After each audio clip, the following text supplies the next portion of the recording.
Hello, everyone. I'm Robin Hattersley from Campus Safety Magazine, and welcome to our podcast on funding for healthy buildings.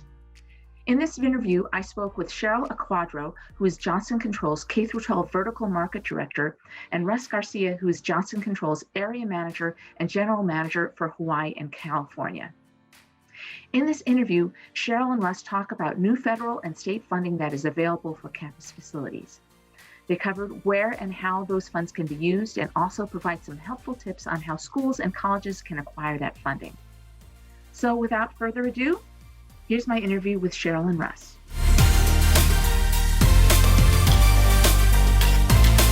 It's my understanding that new federal funding is available for campus facilities to make them healthier buildings. So specifically, what funds are currently available or will hopefully soon become available for K-12 districts and institutions of higher education? So Cheryl, do you want to start? Sure, I would be happy to. So as you remember, for the CARES Act that was passed back in the spring of 2020, they established what was called the Education Stabilization Fund category, which had three components to it: the ESSER, which is elementary and secondary school emergency relief; GEER, the governor's education emergency relief; and then HEER, the higher ed emergency relief. And so within those packages, there was a $13.5 billion for ESSER. I'm trying to remember, it was like $3 billion for GEER, and then HEER, Russ will talk about. And then kind of fast forward to December, those three funds were appropriated more money. So and I'll just carve out ESSER, which had $13.5 billion for K-12 in CARES. Then it became $54.3 billion in December. GEER, the same thing, was funded with about $4 billion, with some of the other monies going to either higher ed or K-12 or non-public schools. So Russ, do you want to kind of pick up and explain HEER under that situation? Yes, thank you, Cheryl. So higher ed has gotten some much needed relief with the Higher Education Emergency Relief Fund. And they got their first round through the CARES Act, which was around $12 billion in funding to go to the campuses to use for anything related to defraying expenses or managing, the COVID-19 pandemic. Fast forward to December with the Appropriations Act, the amount got doubled. So now campuses have $22 billion, and all those funds have a direct allocation from the Department of Education and are to be used for anything related to responding to COVID-19. And those funds are going to be available to spend through 2022 and 2023, and be happy to answer more questions about what the funds could be used for. Okay, so where can those funds be used, for public or private organizations, small schools, large college campuses, or maybe partnerships with other organizations? So who can use this stuff? Who gets this money? Sure. So from a K-12 perspective, it is mostly public schools that are being funded under ESSER. Now, there are some dollars under GEER that could be sent to a non-public school because that is governor's discretionary money. And in fact, the round in December under GEER had a specific carve out for non-public schools. One of the questions that you asked was, is it small schools, larger schools, partnerships with other organizations? So really, for K-12, it has nothing to do with size or enrollment, and everything to do with the percentage of low-income students that are in that school district. So whether small or large, the funding follows Title I formulas.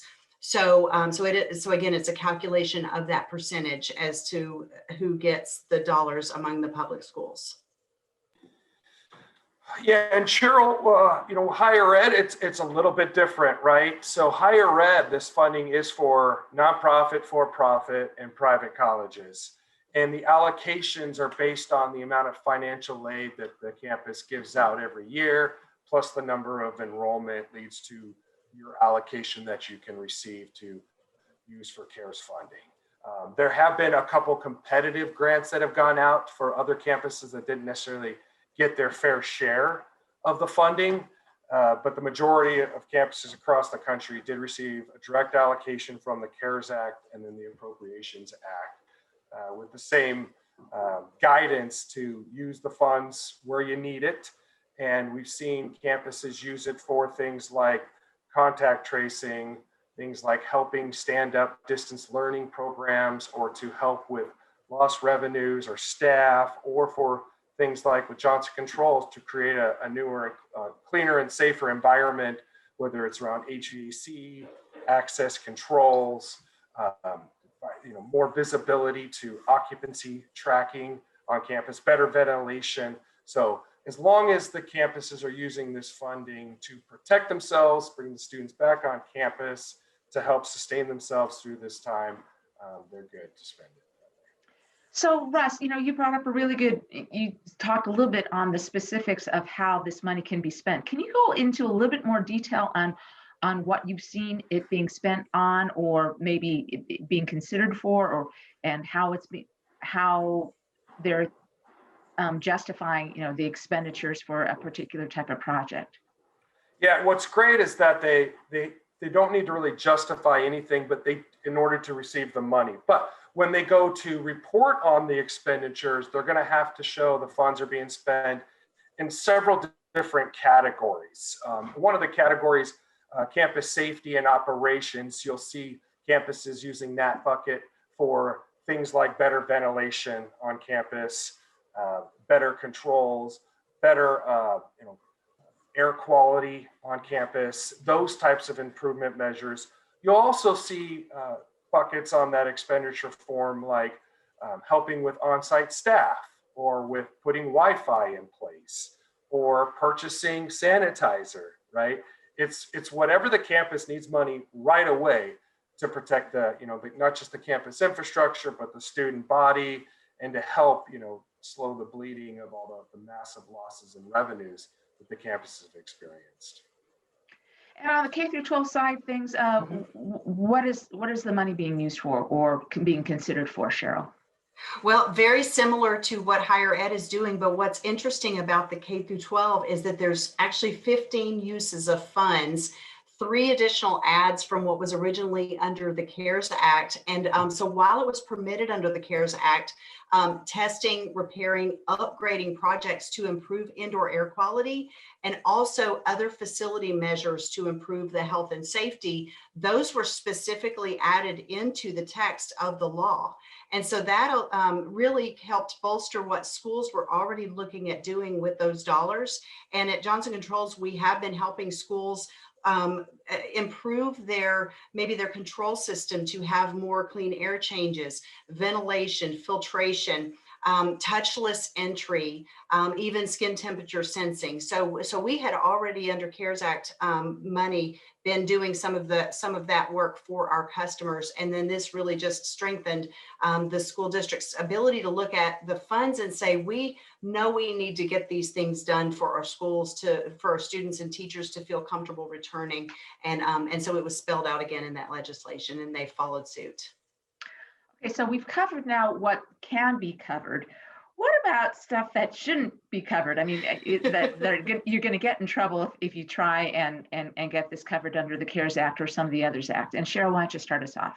Yeah, I would say that if you're a school district, if you're a school leader, follow your state guidance, because I would not want to tell somebody what they could or could not do. I've read the 15 uses of funds, and they are very broad, even though it seems that there's 15 spelled out. They are pretty broad, but they're looking at learning continuity, reopening, healthy spaces. And so really, if it falls in those categories, I feel like you're going to be safe, but I would ask you to please go to your state for that guidance to make sure that you don't, do anything. These are federal funds, and you do need to handle them properly. Russ, what about on the higher ed side of things? Yeah, higher ed, it's just a few things specifically. The campuses can't use the money to spend on contracts that were already underway before the pandemic, right? That was funded through another means, maybe a bond or something. So they can't spend it on contracts that are already underway. And they can't spend it on things like advertising, right, to promote the campus's efforts to try to increase enrollment, right, or maybe retention. So those are, there's just few limitations for these campuses of what not to spend on. And as long as you can create the narrative that this funding is going to, help the campus, bring students back on, safer environments, sustain the campus, all that could be captured in the reporting form, and haven't heard that it's going to get denied. And now, are these being provided through grants or through other types of funding mechanisms? The ones that I've been spending the most time talking about are formula grants, following that Title I formula. But I'm glad that you asked, because there are some others that have been shared with school districts. So there was what they've called CRF, Coronavirus Relief Fund dollars, that went to states and local governments. Many of those dollars have been shared with K through 12. They have different deadlines. The ones that we've been talking about have some kind of far out deadlines: September of 2022 for CARES, September of 2023 for the CRRSA. But the CRF, I believe, needs to be spent, unless things change, by December of 2021. And then we have seen some states, individual states, putting out some competitive grants for either innovation or reopening strategies to get those funded. Yeah, and for higher ed, it's a majority of it is a direct allocation grant that flows from the federal government, Department of Ed, directly to the campuses. So it doesn't go through any sort of state body. So it is a 1-to-1 ratio with the Department of Ed. There are and have been some competitive grants that have come out that I mentioned earlier. It's a competitive grant where they can compete to get additional funds because they didn't necessarily get enough in their allocation. Expect to see more of that. And there's also some additional direct funding for HBCUs and for profit campuses. And then another about $118 million for the Department of Ed to use as discretionary funding. And who needs to be involved in the grant writing or funding application process? Russ, why don't you start us off? Well, I mean, it's all gone through the grants.gov, right? So it's a familiar system that these campuses use already, where within the grants website, it's listed there, here's the Higher Education Emergency Relief Fund. Here, it's an allocation where they're basically going in and accepting it. So most campuses have a grants department that are going in and accepting that allocation. There's not necessarily a component where there needs to be a lot of proposal grant writing necessarily for this allocation, right? Because they're accepting the allocation, figuring out how they're going to spend it, and then they're going to start reporting on that expenditures. However, for the competitive grants, they'll likely need to get some sort of proposal writer in place to put a narrative together to try to win some competitive grants. Cheryl, what about on the K-12 side of things? This is where it gets fun for somebody in my position. It really depends on the state process, where all of the dollars are, sorry, let me get rid of that. All of the dollars do go through the individual states to the districts. So because it's a federal grant, it does have to be applied for, but that doesn't mean that the application needs to look a certain way. So I've seen some states that have had very, very simple check the box applications at the state level, to some that are very, very detailed. They wanted costs and line items and things like that for how the money is going to be spent. So many states I've seen have some in place application tools where the school district personnel has a login and they go into a particular tool, and that's how they apply for it. And then others are online forms that are submitted by the district to the state. So are there any other helpful tips on how to get these funds? And are there any mistakes that you've seen that should be avoided? And Cheryl, why don't you start us off? I don't have a good answer for that, because I haven't seen, since they're formula grants and they're going to get the money, as long as they go through the certain steps that the state lays out, that will get them the money. They could eventually reach a point where maybe they didn't apply for funds for some reason and are not spending it in time. So to be spent by that deadline. Of course, that seems so far out, but when you think about, life and how it goes, you've got to go ahead and get a plan in line so that you have those dollars committed and spent by 9 of 2022 and then 9 of 2023 consecutively. And Russ?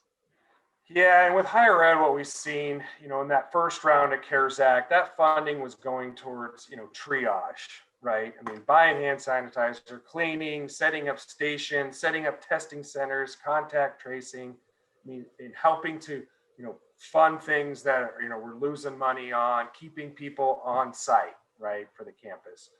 With the second round and it being double the funding, we're seeing campuses now start to implement some of those more longer term strategies, right? So now that we've known how to deal with the emergency, what are some of the sustaining things we can implement and invest in right now that'll create some more certainties, right, to help control the risk of infection on a campus. So that's what we're seeing with the second round is more of the longer term plans being implemented, whether that's around infrastructure upgrades for a safer environment, or if it's around dedicating some sort of contact tracing system, or putting staff in place that are going to help manage this type of crisis. We're going to start to see more of those long-term plans being implemented with this Appropriations Act. And Robin, if I can add to what Russ just said, I've seen a lot of states guiding their school leaders to that very thing. Think about returns on investment, think about long-term, please don't just spend this all in one quick place, think it through and make sure that your priorities are known and, in that way. Well, and particularly on the K through 12 side of things, I mean, so many of our nation's schools are so old. I mean, they could really use the help with infrastructure improvements. So, I think it's definitely necessary. It does. It takes care of an issue that already existed.